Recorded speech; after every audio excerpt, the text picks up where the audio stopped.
sexto mandamiento. ¿Qué dice el sexto mandamiento? Deuteronomio capítulo 5. Estamos viendo los 10 mandamientos.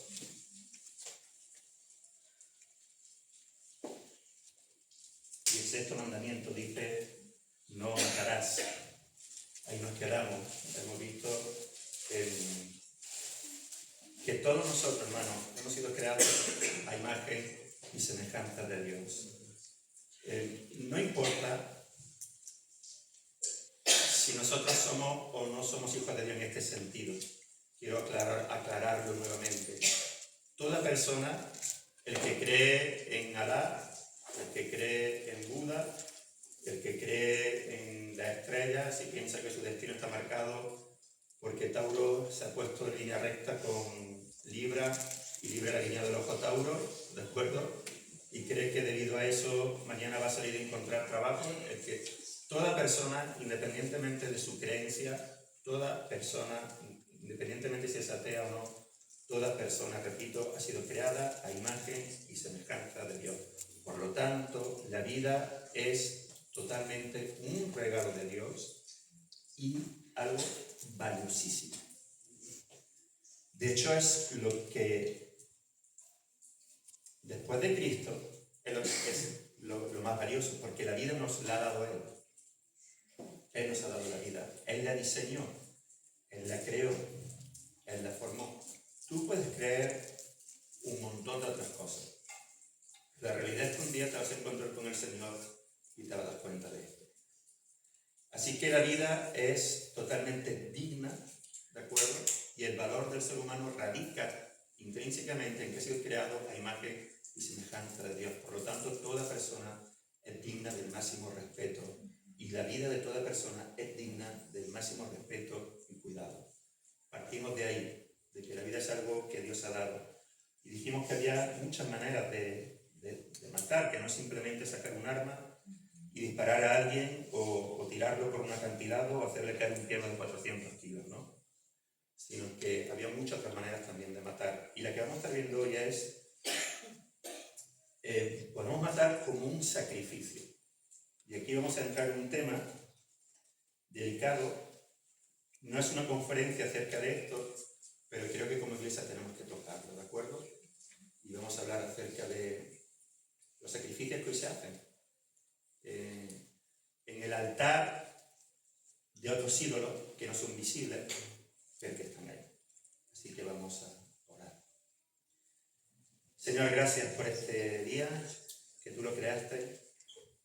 No es casualidad, Señor, no es un día más porque la tierra, Señor, ha hecho los giros que tiene que hacer, sino porque tú, Señor, esta mañana nueva han sido tu misericordia. Estamos delante de tu presencia, delante de ti, oh Rey de Reyes, Señor de Señores, abriendo tu palabra, conscientes de que son inútiles para poder predicarla. Si tú no vienes a nuestro auxilio, si tú no abres nuestros corazones, si tú no abres nuestros ojos para que la recibamos con gracia, Señor, y con fe.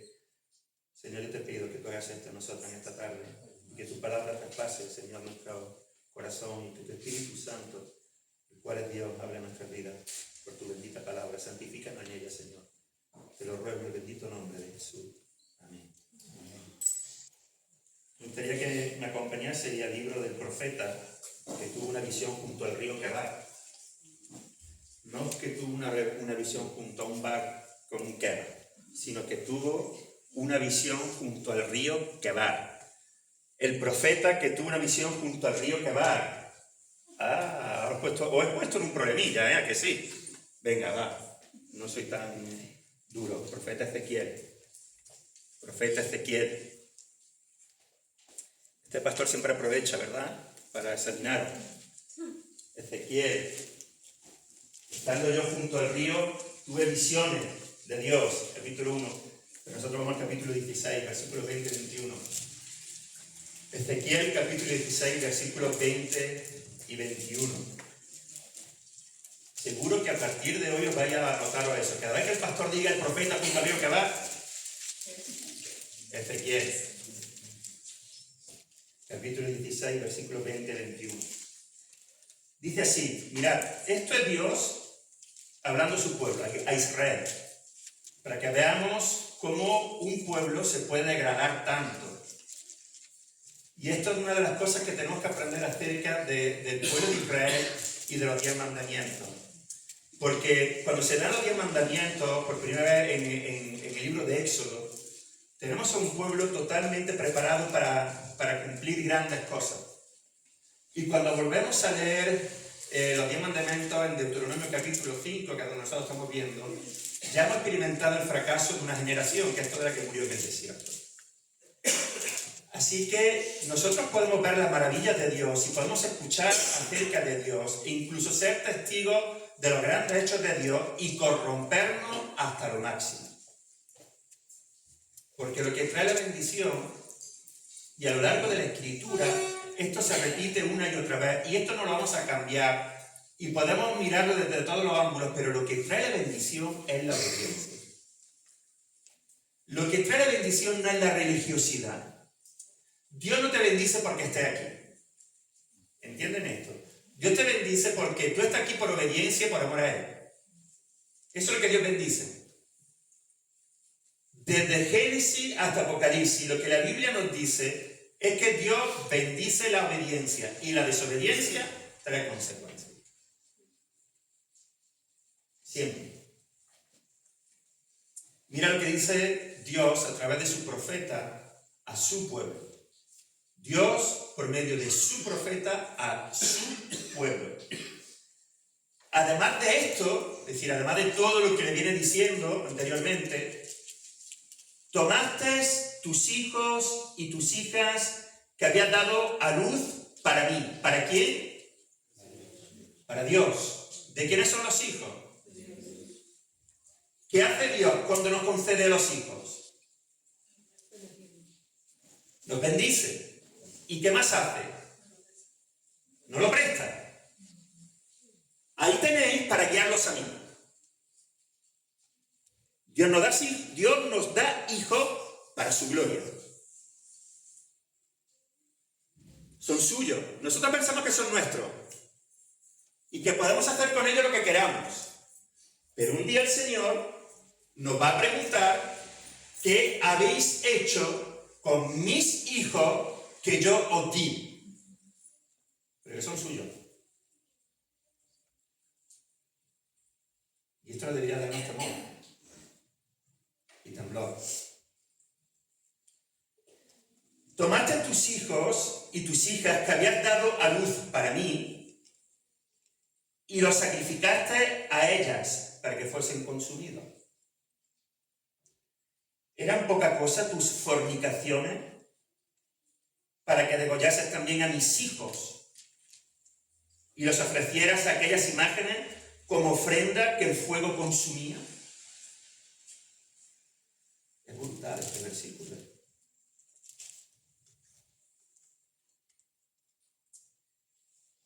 Es que Dios tiene una paciencia. A veces leemos textos como cuando Dios dice, mira, a veces vemos el diluvio y decimos, que dura Dios. No, hermano, Dios no es duro. Dios es amor y tiene una paciencia increíble. Degollaste, y dice el Señor, degollaste a mis hijos.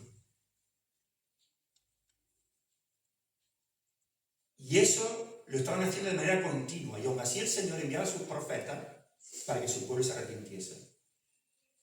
Dios es un Dios de misericordia, pero el Señor llega a un punto donde dice, hasta aquí. Hasta aquí. Porque esto es una barbaridad. Lo que estaba haciendo el pueblo que había recibido la ley de Dios se había corrompido de tal manera, su corazón se había vuelto tan negro, tan oscuro, que estaban haciendo todo aquello que las naciones de su alrededor hacían y por las cuales Dios le echó de las tierras de Canaán.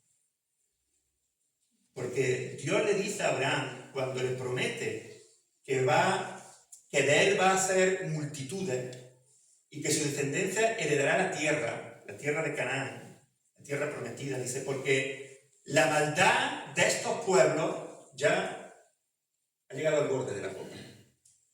Mira por estas cosas. ¿Qué hacían los pueblos paganos de Canaán? Sacrificaban a sus hijos, a algunos los degollaban y a otros los echaban directamente al fuego. Uno de estos dioses era un dios con la barriga abierta, y ahí había una hoguera y ahí echaban a los niños recién nacidos, a los hijos, y no tan recién nacidos, incluso de 1 y 2 años. Y para que no se oyeran los gritos de los niños, tocaban los tambores todo lo que podían de fuerte, para que no se escucharan los gritos de estos niños. ¿Cuál era el propósito de esto? Bueno, el propósito de estos sacrificios era obtener el favor de los dioses, bien para la batalla, para la fertilidad o para otras cosas, o apaciguar su ira, o un bien concreto, o apaciguar su ira. Moloch, también llamado Milcón, era uno de estos dioses, concretamente el de los amonitas. Y en Levítico 18:21 leemos: y no des hijo tuyo para ofrecerlo por fuego a Moloch. No contamines así el nombre de tu Dios, yo Jehová. Otro de estos dioses era Quemos, dios de los moabitas. Cuando la nueva generación va a entrar a poseer la tierra prometida, Moisés les advierte acerca de estas prácticas. Y en este mismo libro de Deuteronomio dice: no harás así a Jehová tu Dios, porque toda cosa abominable que Jehová aborrece hicieron ellos a sus dioses, pues aún a sus hijos y a sus hijas quemaban en el fuego a sus dioses. Deuteronomio 12:31. ¿Qué te parece estos textos? Se nos ponen los pelos de punta, ¿verdad? Nos horrorizamos al pensar en cómo era posible que se hiciera tal cosa. Pensamos, y con toda razón, que estos pueblos eran unos salvajes, una sociedad atrasada,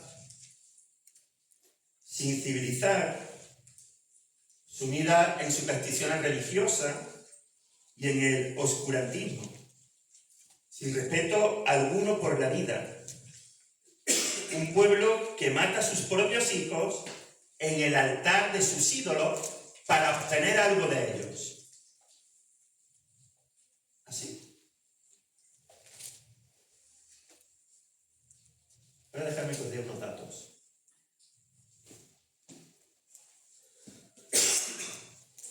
Y cuando dé estos datos, muchos van a pensar que esto es una barbaridad. Pero os diré por qué van a pensar eso. Mirad, España registró en 2022 un total de 98.316 interrupciones voluntarias de embarazo. Es como si arrasaras Toledo entero. Más aún. Como si fueras a Toledo y mataras a todos. 2022. 98.316. En 2023 ascendió a 103.097. Y en 2024 se realizaron 106.172. 2023 más que 2022. Y 2024 un 2,98% más respecto al año anterior. Y todavía no tenemos los datos del 2025, pero serán más. Cada año más. Cada año más. En Europa y gran parte de Occidente, el aborto ha dejado de ser una opción médica de último recurso para convertirse en la principal causa de muerte, superando con creces al cáncer, las enfermedades cardíacas, los accidentes de tráfico y el suicidio, todo ello junto. Según los datos cruzados de la Organización Mundial de la Salud y el Instituto Guttmacher, se estima que se practicaron más de 1,2 millones de abortos solo en Europa Occidental en el año 2023. Y en ese mismo año, mientras 8,2 millones de personas murieron de cáncer y 1,7 millones por SIDA, VIH, más de 44 millones de seres humanos fueron abortados en todo el mundo. 44 millones en todo el mundo. Estos números no son solo estadísticas, hermanos. Son ríos de sangre que claman al cielo. E igual que Dios dijo acerca de Caín, cuando le dijo a Caín que la sangre de Abel clamaba desde la tierra, la sangre de 44 millones de no nacidos, seres vivos, pero que aún estaban en el vientre de su madre, claman. La sangre de 44 millones en el 2023 y lo que viene de entonces sigue clamando desde el cielo. Claro que el Señor tomará venganza de esto. Claro que sí. El aborto encarna la esencia misma de la cultura de la muerte que caracteriza al occidente postcristiano. Tenemos una cultura de la muerte. Si no, mira lo que ha pasado últimamente con esta muchacha. Creo que Noelia. Es decir, que el Estado fracasa porque Noelia sufre abusos sexuales y Noelia no tiene unos padres que la pueden cuidar y la mandan a un centro de menores. Esa es la solución del Estado. Y en el centro la abusan. Si el Estado no cuida de ella, la manda a un sitio donde abusan de ella, la violan y ella intenta quitarse la vida. Y la solución que le da el Estado a Noelia es matarla.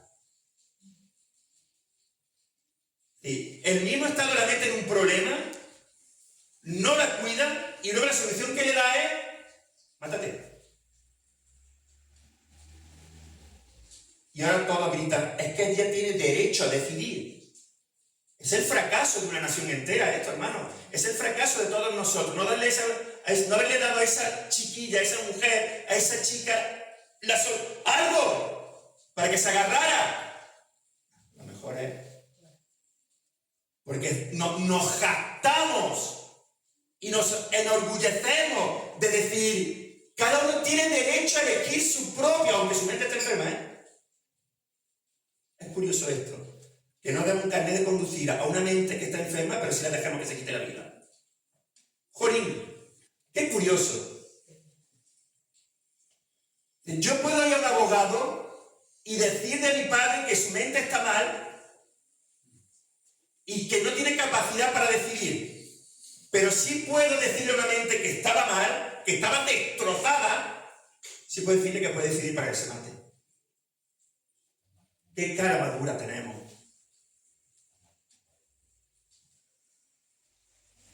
Qué poca misericordia. ¿Cómo nos estamos deshumanizando, hermano? Y aplaudimos. Por fin consiguió su derecho. Como hemos fracasado, la única manera de acallar la conciencia es decir, por fin logró su derecho. Qué triste. Esa es la solución que tenemos para estas personas. En Occidente, hermano, está la cultura de la muerte. Se ha instaurado. Y esto está caracterizando al Occidente postcristiano, donde el derecho a elegir se ha convertido en el derecho a destruir. Y el ser humano no nacido se reduce a un tejido desechable una molestia biológica que debe ser eliminada en aras del bienestar personal.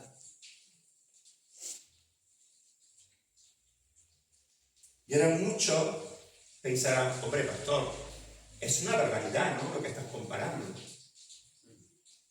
Seguro. Hombre, no puedes comparar el texto que has leído de Ezequiel con esto. No es lo mismo, ¿no? Es una exageración. Y seguramente que me podrán tachar de insensible, de no tener misericordia con las circunstancias de cada persona con las cuales hacen eso, y de ser un religioso extremista. Pero lo cierto es que hemos acallado nuestra conciencia con técnicas más avanzadas para acabar con la vida de nuestros hijos antes de que nazcan. Para que ya no tengamos que verlo. Así acallamos esto. Para no escuchar los tambores. Nosotros que hemos sido creados a imagen y semejanza de Dios, que se nos ha dado la vida, ahora hemos decidido a qué podemos llamar vida. Nosotros que hemos sido creados, que no hemos sido capaces de crear vida de la nada, eso solamente ha sido Dios, ahora sí somos capaces de decidir lo que es vida. Nos hemos otorgado una autoridad que solo le corresponde a Dios. El Salmo 139, 13 dice: porque tú formaste mi entraña, tú me hiciste en el vientre de mi madre. Y el 16 dice: mi embrión vieron tus ojos, y en tu libro estaban escritas todas aquellas cosas que fueron luego formadas, sin faltar una de ellas. Pero ahora ya no es Dios quien decide. Ahora somos nosotros. Y podemos matar. Sí, mira, voy a repetir otra vez. No sé si me van a matar en la cara, no lo sé. Podemos matar amparados bajo la ley hasta la semana 14. Es decir, hasta que el niño o la niña, escúchame bien, no feto, hasta que el niño o la niña tiene 3 meses y medio de gestación. 3 meses y medio. Ahora, eso ya no es un ser humano. Ahora lo llamamos de otra manera, para seguir acallando esto. Tejido. Feto. Un accidente. Algo que no esperábamos. Un error. Una equivocación. U otras cosas. Y seguro que estés pensando, pero ¿y las que son violadas? Hermano, yo no puedo imaginar eso. Tiene que ser horrible. Horrible. Tiene que ser horrible. Pero querer sanar lo horrible con otra cosa más horrible, creo que no es la solución. Quiero que intentar sanar algo que es horrible, que te tiene que destrozar y matar. Con matar, creo que no es la solución. Creo que no. Creo que te deja una horrible todavía. Pero hemos leído en el versículo 16 que mi embrión vieron tus ojos. Mi embrión vieron tus ojos. Pero mira, por patología fetal y por salud materna, física y psíquica, y esto de la salud materna se ha convertido como el pretexto para poder hacerlo. puedes abortar hasta la semana 22. Por patología fetal y por salud materna físico-psíquica, puedes abortar hasta la semana 22. Es decir, hasta que el niño o la niña tiene 5 meses y medio. 5 meses y medio de gestación. Y basta con que tú digas que psicológicamente te está afectando para que, por lo tanto, se ha convertido en la frase preferida, en el argumento, sin contestación. Hermano, Dios no ve un grupo de células. Mi embrión vieron tus ojos. Dios no ve un grupo de células o un potencial de vida. Ve una persona completa, con una historia escrita y una vocación eterna. La palabra hebrea para embrión es golem. Implica algo envuelto o incompleto en forma, pero ya existente en esencia ante los ojos divinos. Jeremías 1:5 refuerza esta soberanía prenatal y dice así: antes de formarte en el vientre te conocí, y antes que naciese te santifiqué. ¿Qué respondemos a eso? Antes que te formé en el vientre te conocí, y antes que naciste y antes que naciese te santifiqué. Repito, Dios no ve celular. Dios ve una vida con una historia escrita y una vocación eterna. Ve una vida completa, ve una persona completa. No importa lo que tú veas. No importa lo que la cultura diga que es. No importa lo que los médicos digan que es. No importa lo que la ciencia diga que es. No importa lo que el Estado diga que es. Lo que importa es lo que Dios dice que es. Es el dador de la vida. El que la da y el que la quita. El aborto, por tanto, no es un derecho humano. Es un asalto directo y violento contra la soberanía de Dios. Y esto no tiene que ver con partidos políticos, esto tiene que ver con la Biblia. Esto no es de izquierda, ni de derecha, ni de centro, ni de para allá. Esto tiene que ver con la Biblia, con quién es Dios y con el que otorgó la vida. Yo no tengo derecho sobre ninguna vida, solamente Dios. Esa soberanía, esa autoridad le corresponde únicamente a Dios. El aborto es decirle al Creador: te equivocaste al tejer esta vida y yo tengo autoridad para destruirla. Bien, la sangre de millones y millones y millones y millones de niños que no han dado a luz clama desde la tierra. Y Dios no va a ser indiferente ante esto. Luego pensamos, ¿por qué hemos llegado a este punto como sociedad? Porque estamos corrompiéndonos. No estamos avanzando en derecho. Estamos corrompiéndonos en pecado. No avanzando en derecho.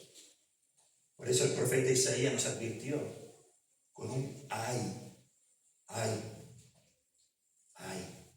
de aquellos que a lo malo dicen bueno y a lo bueno dicen malo. Y esto es un ay de juicio. Es un ay de vendrá el día del Señor y vendrá con su venganza. Y entonces diremos, ¿pero por qué? Si este era nuestro derecho.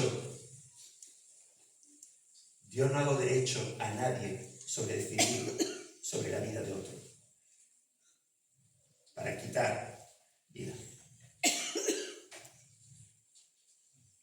Repito, el aborto es decirle al Creador: te equivocaste al tejer esta vida y yo tengo la autoridad para destruir. Una de las primeras cosas que debemos hacer para matar y sentirnos tranquilos es deshumanizar a la víctima. Deshumanizamos a la víctima y matamos más tranquilamente. Esta técnica, os voy a leer algo que saqué de una clínica médica. Esta técnica consiste en dilatar gradualmente el cuello útero y posteriormente proceder a la aspiración del contenido del útero en una cánula. Lo voy a repetir. Esta técnica consiste en dilatar gradualmente el cuello útero y posteriormente proceder a la aspiración del contenido del útero en una cánula.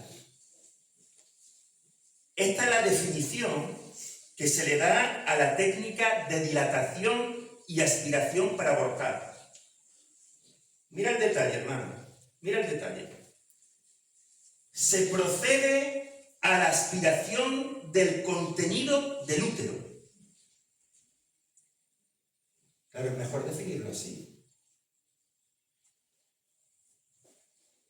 Entonces, cuando te pregunten, cuando una mujer se quede embarazada, le va a preguntar, ¿qué tal el contenido? Claro, es mejor llamarlo así para callar esta.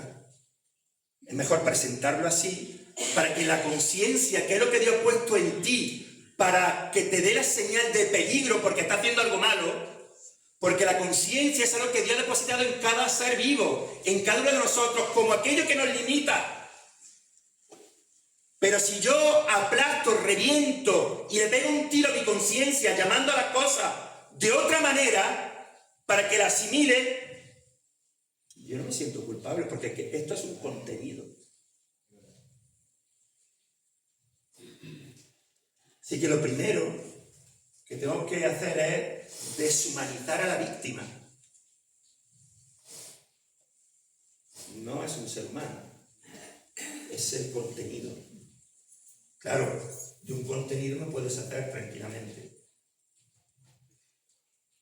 Es mejor definirlo así. Que cuerpo, que niño, que niña, que ser humano, que vida.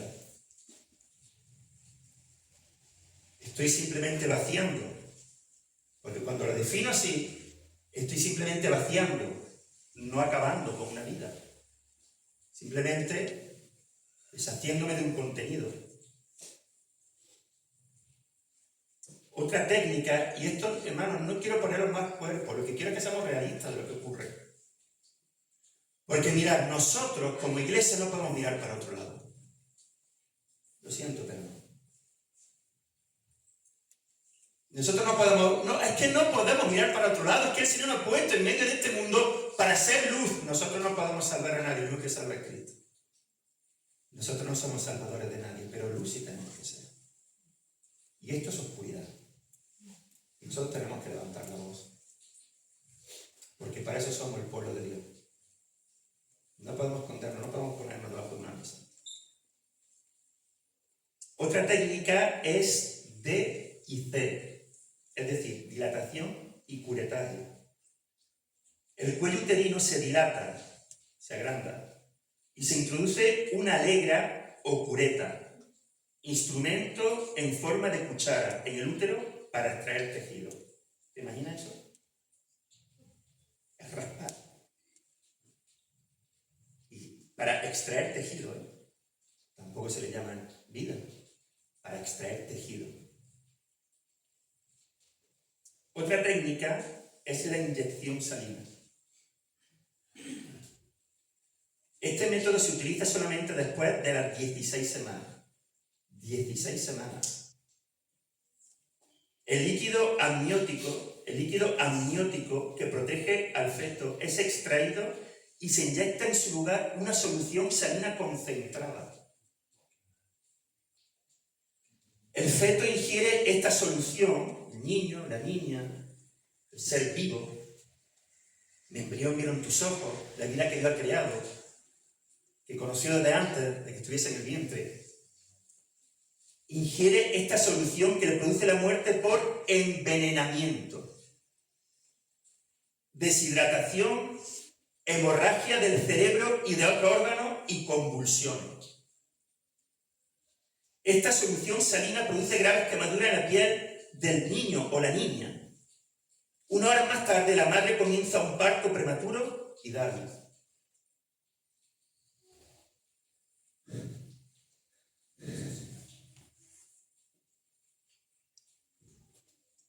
Ahora yo me pregunto, ¿quiénes son los bárbaros?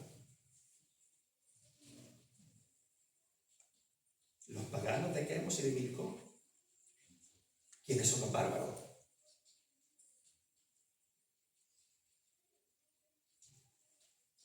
Esto es civilización.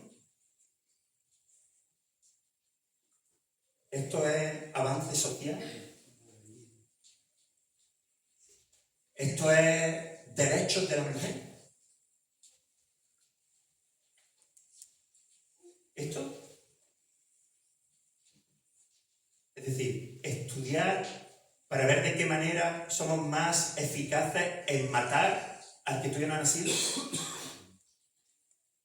Tener todo un sistema, una fábrica de muerte clínica, instrumental, personas adiestradas, enseñadas para matar.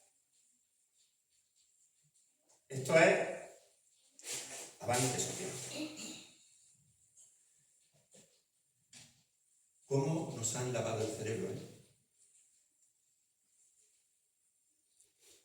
Y qué bien el estado del derecho, el estado del bienestar.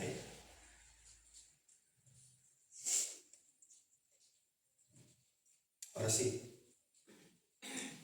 digo esto con todo mi respeto, ahora sí, no vaya a matar a un toro, que eres un criminal.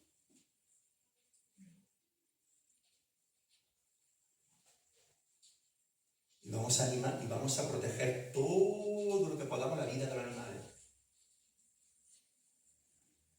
Pero vamos a seguir financiando la muerte de niños y niñas que aún no han nacido y que no se pueden proteger por sí solos. Con todo esto. Y salimos y nos manifestamos por el derecho a seguir matando. Y pensamos que Dios no va a hacer nada.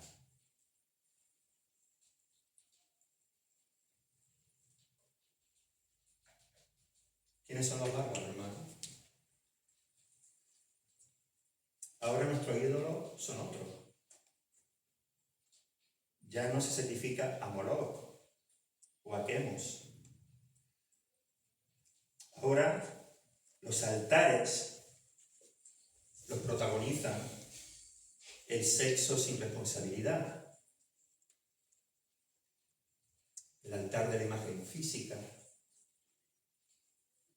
el altar de la carrera profesional. No es el momento de ser madre, no es el momento de ser padre, no es el momento, no voy a parar ahora mi carrera profesional, sea cual sea de la índole.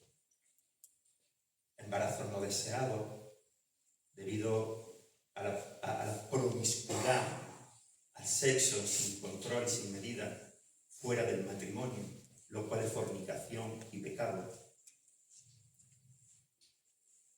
Pero nosotros lo llamamos educación.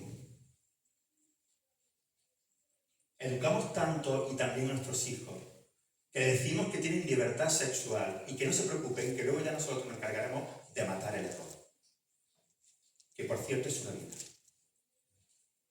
Qué bien estamos educando.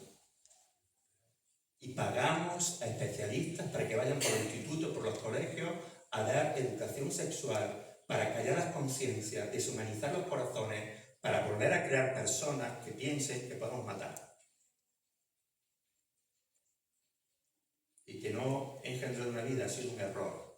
Claro, acabar con un error no me acusa. Ahora esos son nuestros altares. El altar del egoísmo, el altar del carpe diem, el altar del mal feminismo, el altar del mal feminismo, porque una cosa es la feminidad y otra cosa es el feminismo. Esos son los altares. Los ídolos se han cambiado, pero se siguen sacrificando a los niños en los altares de nuestros deseos. Ya no tenemos tambores, no tenemos clínica. Y personas que nos dicen, en tu cuerpo, tú decides. Lo cual es una mentira como una catedral. Pero no lo hemos creído. ¿Por qué? Porque queremos tomar las decisiones nosotros sobre quién vive y quién no. El argumento moderno de mi cuerpo, mi decisión, es una falacia, es una mentira teológica y biológica. Biológicamente, el feto tiene un ADN único, distinto al de la madre y al del padre. Tiene su propio tipo de sangre, a menudo diferente al de la madre. Sus propias huellas dactilares. Y desde la semana 6, un latido cardíaco detectable. Así que no es el cuerpo de la mujer.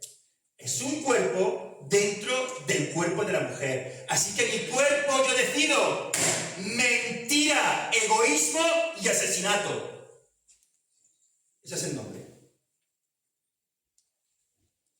No, no es tu cuerpo. Nunca fue tu cuerpo. Jamás fue tu cuerpo. Es otro cuerpo con otro corazón que late de manera diferente y que tú quieres matar.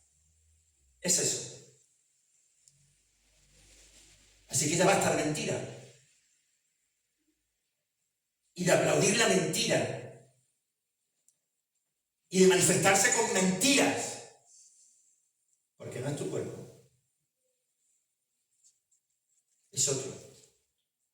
Y es otra vida. Y teológicamente, para el cristiano, el argumento de la autonomía humana es una herejía. El argumento de la autonomía humana es una herejía. Primera de Corintios, capítulo 6, versículos 19 y 20 nos recuerda: ¿o ignoráis que vuestro cuerpo es templo del Espíritu Santo y que no sois vuestros? Pues habéis sido comprados por precio. No somos nuestros. ¿Me puedo casar con quien quiera? No. ¿Puedo decidir sobre mi cuerpo? No. ¿Puedo hacer lo que yo quiera con mi cuerpo? No. ¿Por qué? Porque no soy yo, no me pertenezco a mi rey, a mi Señor, y lo he hecho libremente. Nadie me ha puesto una pistola en el pecho, no me han comido el coco, no me han lavado el cerebro. ¿Quieres sentarte conmigo? Te puedo hablar de 1000 cosas, y Maraca, como a ti te han comido el cerebro. A mí no me han comido el cerebro. Lo que pasa es que a mí, mi rey, mi Señor, mi Dios, el Todopoderoso, me abrió los ojos, cambió mi corazón, me dio luz para dejar de andar en mi pecado y para que camine en santidad delante de Él. Y me equivoco cada día. Y cada día meto la pata y peco, pero su gracia. Mis pecados son muchos, su gracia es menor. Pero no decido. Si tú quieres decidir, no lo confieses como Señor de tu vida. Pero si lo has confesado como Señor de tu vida, tú no decides. Y aquellos que no lo han confesado como Señor de su vida tampoco deciden, porque son esclavos del pecado, pero no lo saben, pero son esclavos del pecado. No hay nada más triste que ser esclavo y no saberlo. Y lo que Cristo hizo en mi vida es que me enseñó lo esclavo que era del pecado y me dio fe para creer en Él. Para creer que era el Hijo de Dios que murió en la cruz del Calvario para perdonar mis pecados. Y dejar de ser esclavo, hacerme verdaderamente libre y decidir por Él. Porque Él abrió mis ojos y cambió mi corazón. Así que no es mi cuerpo. Y no puedo hacer lo que quiera con mi cuerpo. Es una herejía pensar que yo soy autónomo para decidir por mí mismo. Yo tengo un rey, tengo un Señor y tengo un soberano. Y todo lo que hace por mí, me guste o no me guste, es porque me ama y para mi bien. No hay nada que él haga que sea, no hay nada que él haga que sea para mi mal. Absolutamente nada. Todo lo que mi buen rey hace es para mi bien. Todas las cosas me ayudan a bien. Aunque me duela. Y aunque derrame lágrimas. No. No es un derecho. Es una aberración. No es progreso. Es corrupción. Al límite insospechado. No es civilización. Es ruina espiritual. Es depravación. Eso, hermano, lo siento, no puedo llamarlo de otra manera. Eso es lo que la Biblia me dice. Eso es lo que el Señor me dice. Eso es lo que el Espíritu Santo nos muestra. Y no puedo mirar para otro lado. Y no puedo llamarlo de otra manera. Lo siento. Pero no puedo llamar a lo bueno malo y a lo malo. No puedo. Nadie es dueño de su propio cuerpo. Pertenecemos a Dios. Destruir una imagen de Dios. Destruir una imagen de Dios. Y hemos sido creados a imagen y semejanza de Dios. Es la máxima rebelión contra Dios. Porque la vida que Él está dando, estamos diciendo nosotros que tenemos autoridad para matar.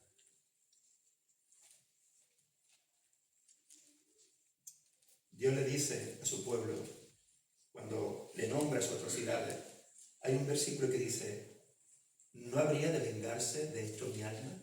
Dice Dios.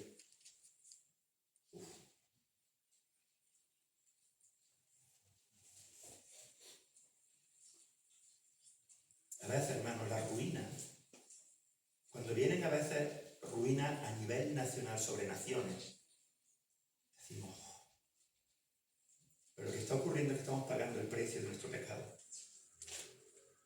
Y el provocar a Dios de manera brutal. Todos los días, sin que falte uno solo, sigamos matando a sus hijos. No entiendo la misericordia de Dios.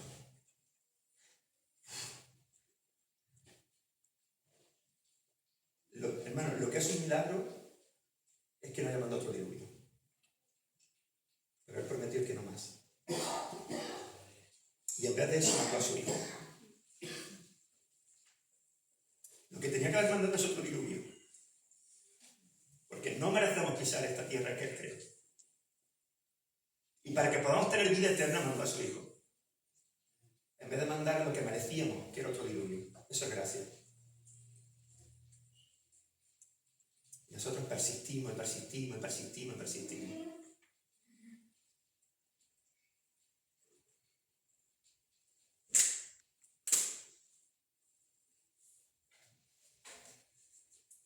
Salió hace tiempo, no recuerdo si un año o dos, no recuerdo. Salió en televisión la historia de Abraham, un niño que nació prematuro. Y que al nacer pesaba 393 gramos. Ni medio kilo. Y medía 19 centímetros. 393 gramos y 19 centímetros. ¿Sabes cuántos niños se han matado con esta misma peso y medida? Y nació prematuro. A los padres les dijeron que era muy probable que su primer hijo no sobreviviese a las primeras 72 horas de vida. Después de una lucha de 4 meses, este campeón consiguió salir adelante. En este amado país nuestro, porque amamos España, en este amado país nuestro, tan necesitado de nuestro Señor Jesucristo, como todos nosotros, tristemente la vida de un niño depende de si está dentro o fuera del vientre de la madre. Porque si este niño hubiera estado dentro, a lo mejor lo hubieran matado. Pero como ya estaba fuera, entonces no se trata de si es una vida o no, se trata de dónde está, ¿no? Una vida es una vida, independientemente de dónde esté. Independientemente de dónde esté. Dietrich Bonhoeffer, mártir ante el nacionalsocialismo, dijo lo siguiente. Él fue un pastor que se enfrentó a los nazis y denunció su atrocidad. Y los nazis lo ahorcaron. Fue un mártir, porque levantó su voz y no miró para otro lado. Mientras que muchos otros sacerdotes, incluso otros pastores, miraron para otro lado. Dietrich Bonhoeffer denunció. Él era alemán. Él era alemán y denunció lo que a todas luces estaba en contra de la palabra de Dios. Y por eso lo ahorcaron, pero no pudo mirar para otro lado. Así que Dietrich Bonhoeffer declaró en su libro Ética la destrucción del embrión en el vientre materno es una violación del derecho a la vida que Dios ha dado. La simple realidad es que Dios ciertamente quiso crear un ser humano y que este ser humano ha sido deliberadamente privado de su vida. Y eso no es más que un asesinato. No un derecho.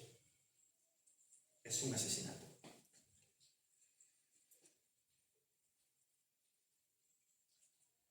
¿Cuál es la luz de toda esta oscuridad?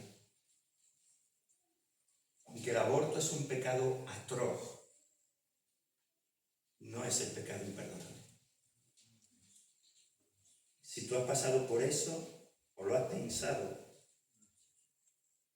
o tal vez hayas vivido en eso en tu vida pasada, la sangre de Cristo es más poderosa que cualquier pecado. La sangre de Cristo es más poderosa que cualquier pecado, incluido el homicidio. Si confesamos nuestros pecados, Él es fiel y justo para perdonar nuestros pecados y limpiarnos de toda maldad. Dice 1 de Juan 1:9. La sanidad ante esto, la sanidad para aquella persona, para aquella mujer que ha abortado, la sanidad no viene de justificar el pecado diciendo que no había opción. Esa no es la sanidad, sino de confesar la gravedad del acto y recibir el perdón total en la cruz. No es ir a terapia psicológica, es confesar en un sincero arrepentimiento y recibir por la fe el perdón de Cristo, el cual está disponible a todo aquel que se arrepiente. Si confesamos nuestros pecados, Él es fiel y justo para perdonar nuestros pecados y limpiarnos de toda maldad, incluida esta, que es atroz. Así que hay esperanza. Hay esperanza para aquellos que han pasado por esto. Hay esperanza para quien esté pensando tal vez en esto. Hay esperanza para toda mujer que está embarazada y está sin saber qué hacer. Hay esperanza. No mates. Porque hay esperanza. Y esa esperanza es Cristo.